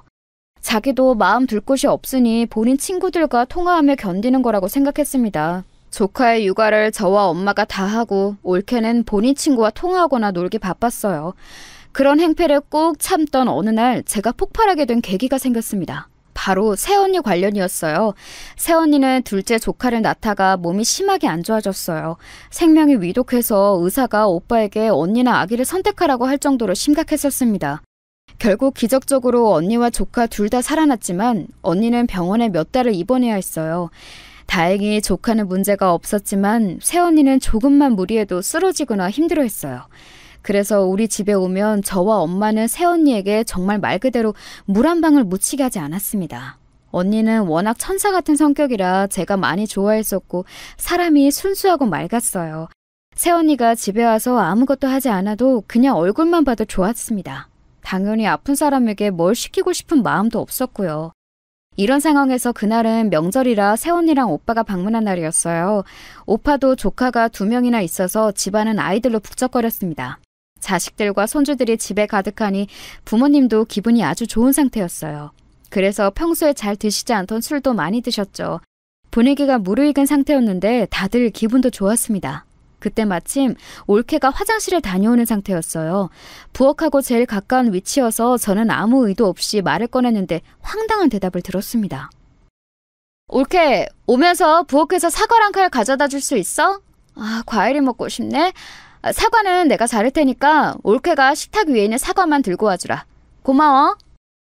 형님, 저 아까부터 계속 요리하고 음식 날랐던 거 아세요? 왜 자꾸 저한테만 시키시는 거예요? 같은 며느리인데 이렇게 대우가 달라도 되는 거예요? 지금 저 아무것도 없이 결혼했다고 눈치 주는 건가요? 서러워서 못 살겠어요. 응? 아니, 새언니는 몸이 안 좋아서 일부러 내가 아무것도 하지 말라고 했던 거야. 그리고 나랑 엄마가 요리 다 했고 올케는 음식 그릇만 몇 개 나른 거잖아? 그게 그렇게 기분이 나빴어? 우리 엄마도 며느리들한테 뭐라 하는 분 절대 아닌데 당황스럽다. 동선 미안해요. 나도 도와야 하는데 내가 조금만 무리해도 몸이 안 좋아서. 아이고, 나 때문에 좋았던 분위기가 이렇게 됐네. 어떡하지? 동서 화 풀어요. 내가 미안해요. 응? 언니가 왜 미안해요? 언니한테 안 시키는 것처럼 올케한테도 저 안 시켜요. 그냥 사과랑 칼을 가져다 달라고 했던 게 그렇게 못할 짓인가? 오늘도 새벽 5시부터 일어나서 요리하고 준비한 거 저예요. 순식간에 좋았던 분위기는 찬물을 끼얹은 분위기가 되었어요. 저도 평소 같으면 참았을 텐데 새언니가 미안해서 올케에게 사과하는 모습을 보자 참을 수가 없더라고요. 이렇게 여자들끼리 싸우기 시작하자 엄마와 남자들도 나서서 말리기 시작했습니다. 명절이라 간만에 본 얼굴들이 반가웠는데 올케 때문에 분위기가 엉망이 되었죠. 여보, 왜 그러는 거야? 그렇게 속상한 일이 있으면 나한테 먼저 얘기해달라고 했잖아. 왜 다 모여있는데 그러는 거야? 형수님, 누나, 미안해. 당신은 무슨 일이 있어도 내 편을 들어줘야 하는 거 아니야? 이 집안에서 내 편은 아무도 없는 거냐고. 나 진짜 이대로는 못 살아. 서러워서 죽겠다고. 올케, 말은 똑바로 해. 가족끼리 무슨 편이야? 우리가 지금 무슨 전쟁 나가? 말을 왜 그렇게 믿게 하는 거야? 그리고 새언니는 얼굴 보면 얼마나 본다고 그러는 거야? 명절에 한두 번 보는데 그냥 올케가 조금 참으면 되잖아. 그동안 나랑 엄마랑 참아주니까 사람이 우스워? 누나 잠시만. 내가 미안해. 대신 사과할게. 누나 참아! 결국 저는 본래 성격을 드러내게 되었어요. 올케는 2눈을 동그랗게 뜨고 저를 쳐다보더라고요. 그동안 꾹 참았던 게 폭발해서 올케 앞에서 할 말을 하며 큰 소리를 내자 올케는 기가 죽어 아무 말도 하지 못했습니다. 진짜 보자 하니까 어이가 없네. 올케 제정신이야? 내가 심지어 올케 자식도 돌봐줬는데 사과 하나 가져다 달라고 했다가 이런 일을 겪어야 해? 올케가 생각해도 어이없지 않아? 아우 씨. 올케에게 삿대질하며 소리를 지르자 올케는 얼굴이 하얗게 질리더라고요. 다른 사람들은 제 성격을 이미 알고 있었는데 올케는 제가 그렇게 난리치는 것을 처음 보는 상황이었어요. 결국 첫째 오빠와 막내 동생이 저를 방으로 데려가 진정시켰습니다. 천사 같은 새언니는 중간에서 난처한 얼굴을 하며 눈물까지 보였죠. 이 사건이 일어나고 올케와 저는 서로 어색한 상태로 지내게 되었습니다. 저도 올케도 서로 사과하지 않았어요. 서먹한 상태로 지내던 어느 날 남편에게 연락이 왔습니다. 성희, 나야. 이제 애들도 학교에 입학할 때가 되었으니 미국에 오는 게 어때? 부모님도 성희랑 우리 아이들 많이 보고 싶어 해. 당연히 나도 우리 가족들 보고 싶어. 애들이 미국에 오더라도 방학마다 한국에 가기로 약속할게. 케빈, 안 그래도 내가 연락하려고 했어. 나도 이제 미국 다시 가고 싶어. 애들 데리고 다음 달에 들어갈게. 애들도 아빠 많이 보고 싶어 하더라고. 나도 당신하고 같이 살고 싶어.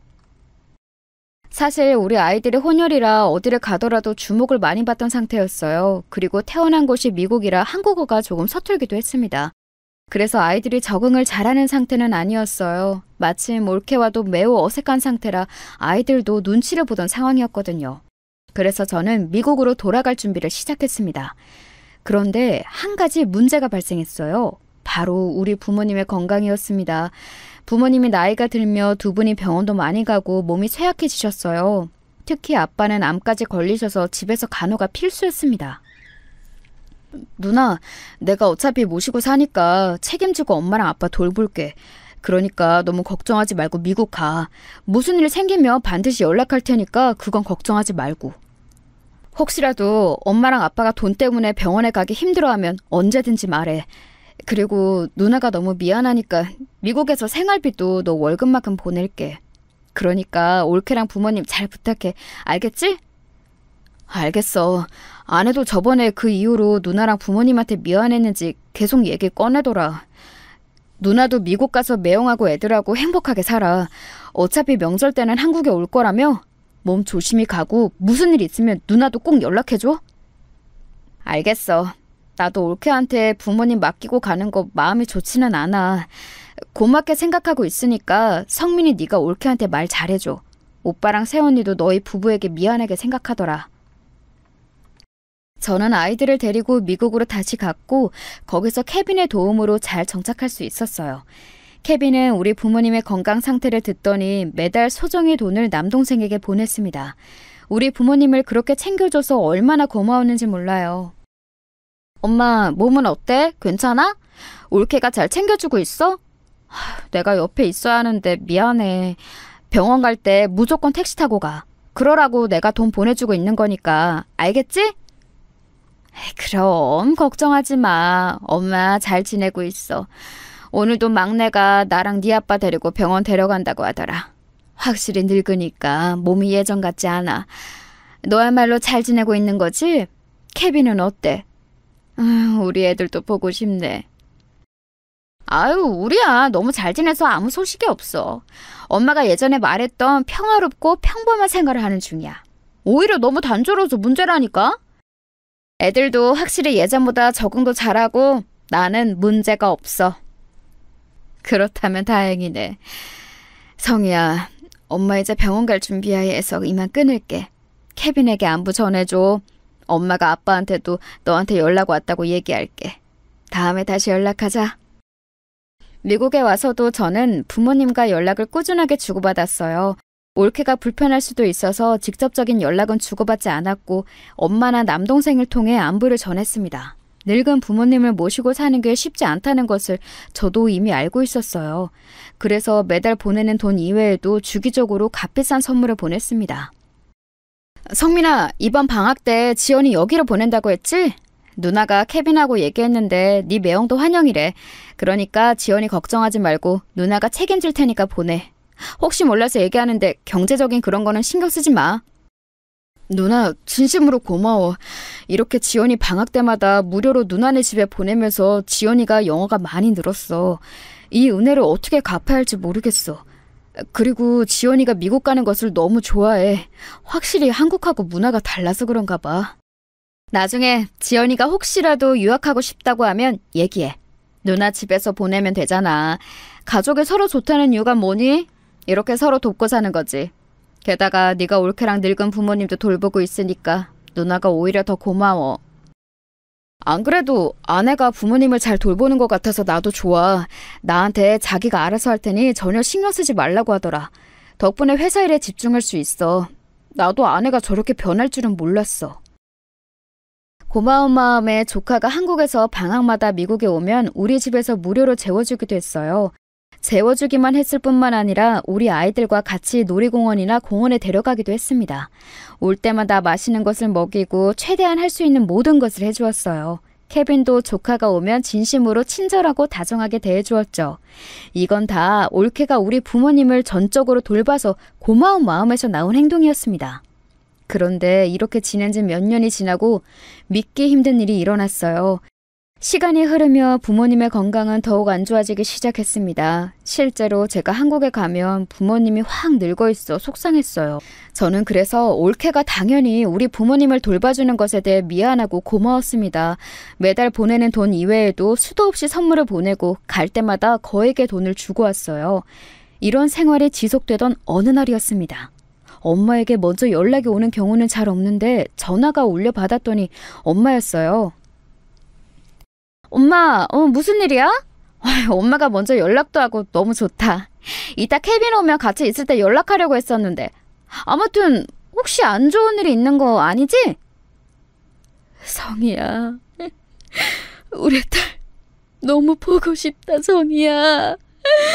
엄마 너랑 살고 싶어. 엄마? 왜 울어? 엄마 어디 아픈 거야? 내가 빨리 성민이한테 연락해서 엄마 병원 데리고 가라고 할까? 엄마 왜 그래? 일단 진정하고 침착하게 말해봐. 내가 그동안 꼭 참았는데 이제 도저히 못 버티겠어, 성희야. 막내 며느리가 네 아빠랑 나한테 너무 못되게 굴어서 살 수가 없다. 이러다가 나 진짜 아무 말도 못하고 요양원에 보내질 것 같아서 무서워. 지금도 며느리가 집에 없어서 이렇게 연락하는 거야. 나 너무 서럽고 더는 못 버티겠어. 너의 아빠도 불쌍해. 뭐라고? 엄마 지금 그게 무슨 소리야? 올케가 엄마랑 아빠한테 못되게 군다고? 내 앞에선 착하게 챙기던데? 내가 그래서 한국 갈 때마다 감동했었잖아. 엄마 자세히 말해봐. 나 지금 믿을 수가 없어서 그래. 올케가 대체 무슨 짓을 한 거야? 그거 다 연기고 가식이야. 아들이 없고 집에 우리만 있으면 자꾸 꼬집고 욕하고. 그래, 늙었으면 그냥 빨리 뒤지라고 하고 귀찮게 하지 말고 요양원으로 꺼지래. 나 진짜 서러워서 살 수가 없어. 네 아빠는 누워만 있는데 종일 저런 폭언을 듣고 있어. 불쌍해. 저는 엄마의 말을 듣고 그만 전화기를 놓치고 말았어요. 인생 살면서 그렇게 놀랐던 날이 없었습니다. 배신감에 온몸이 바들바들 떨리기 시작했어요. 다시 전화기를 주워 엄마와 대화하는데 믿을 수가 없었습니다. 엄마, 그거 진짜지? 나 지금 당장 비행기표 끊을 거야. 내가 그동안 올케한테 해준 게 얼마인데 어떻게 그럴 수가 있지? 이렇게 배신해도 되는 거야? 나는 엄마가 그렇게 올케한테 당하는 것도 모르고 조카 오면 지극정성으로 돌봤는데 나 배신감에 온몸이 떨려. 엄마, 기다려. 저는 진짜로 전화를 끊자마자 바로 한국에 가는 비행기표를 끊었습니다. 케빈에게 전화를 걸어 상황을 설명했더니 케빈도 아이들은 걱정하지 말고 친정으로 가라고 했어요. 저는 공항에 가서 출발하기 전에 한국에 있는 오빠에게 전화를 걸었습니다. 오빠, 새언니랑 같이 내일 우리 집으로 와. 나 지금 한국 가는데 절대 아무에게도 알리지 말고 나랑만 연락해. 막내한테도 아무 말도 하지 마. 그냥 묻지 말고 궁금해도 일단 내일 집으로 와. 오면 무슨 말인지 알게 될 거야. 한국으로 가는 내내 저는 진정하려고 애를 썼습니다. 심호흡하고 아무리 진정하려 해도 손이 계속 떨리더라고요. 결국 인천공항에 도착하자마자 청심환을 2개나 사서 먹었습니다. 바로 친정으로 아무 언질도 없이 그대로 택시를 타고 달려갔어요. 오빠네 부부에게 연락했더니 곧 도착한다 해서 같이 조용히 초인 정도 누르지 않고 들어갔습니다. 그리고 엄마의 말이 사실인 것을 알게 되었어요. 이 늙은이들아, 늙었으면 빨리 죽으라고.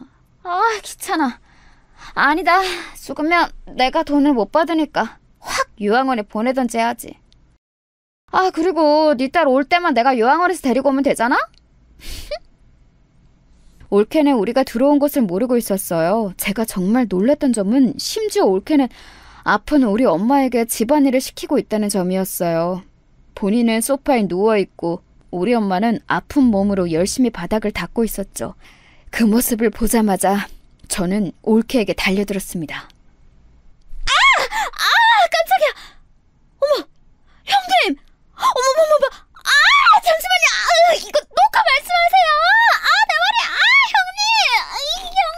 형님. 미친 듯이 달려들어 올케의 머리채를 잡고 흔들었어요. 엄마는 우리가 방문한 것을 보고 울음을 터뜨리셨습니다. 아니, 이게 무슨 일이야? 재수씨 미쳤어요? 지금 우리 부모님을 이런 식으로 대한 거예요? 우리는 그것도 모르고 매달 돈을 보냈던 거고? 엄마, 진작 말했었어야지. 우리 엄마, 불쌍한 우리 아빠. 동서, 그렇게 안 봤는데 진짜 무서운 사람이네요. 이런 식으로 시부모님을 대하고 있었어요? 어떻게 사람이 그래요?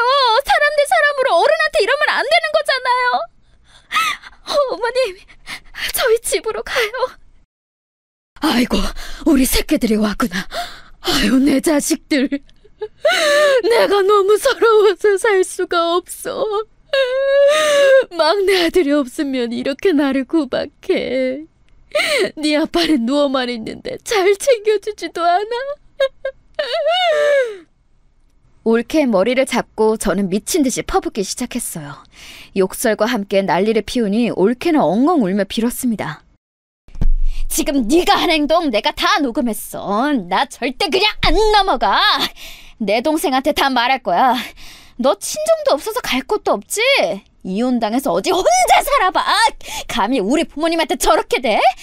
나는 그것도 모르고 이제껏 너한테 얼마를 바쳤는데 이년아! 죄송해요. 제가 죄송해요. 형님, 한 번만 봐주세요. 제가 미쳤었나봐요. 저 다시는 안 그럴게요. 제발요. 저 이혼당하면 갈 곳이 없어요. 제발, 제발요. 저 이대로 쫓겨나면 할 수 있는 것도 없어서 아무것도 하지 못해요. 그러게 잘했어야지. 이자껏 받을 동안은 우리 부모님 잘 챙겨주지도 않았으면서 말이 많아. 이 망할 년아, 당장 나가. 나는 이것도 모르고 그동안 너한테 바친 가방이 몇 개야? 마침 오빠와 새언니가 같이 가서 증인도 많았어요. 이 사태를 남동생에게 알리니 남동생도 난리가 났습니다. 당신이 어떻게 이럴 수가 있어? 나는 그것도 모르고 이제껏 당신에게 우리 부모님을 맡긴 거야?